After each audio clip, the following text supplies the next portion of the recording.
Македонија повторно почнува да гори. Африканскиот бран кој донесе ужасно жешко и суво време со температури од над 40 степени, предизвика плодна почва за нови пожари низ државата, кои представуваат сериозна закана за шумските подрачја и заштитените природни зони.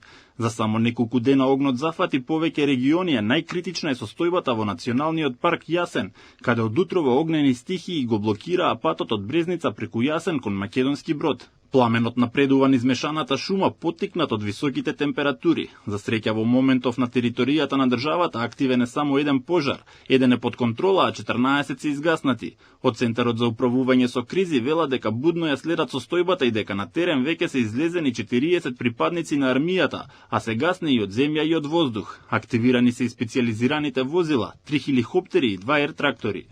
Рано наутро врз него действуваат 2 полициски хеликоптери и 1 армиски хеликоптер, додека од земја во гаснењето учествуваат 15 припадници на специјалните единици на МВР, а на нив нешто подоцна се приклучија и 26 припадници на специјалните единици на армијата.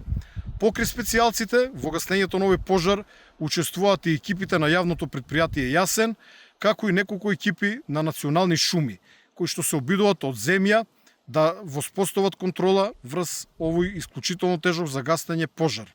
Во изминатите 24 часа евидентирани беа 16 пожари кои зад себе оставија пустош. Во Босилово во селото Сарај гореше отпад, а кај Табановце во Куманово беа зафатени по големи површини со ниска вегетација.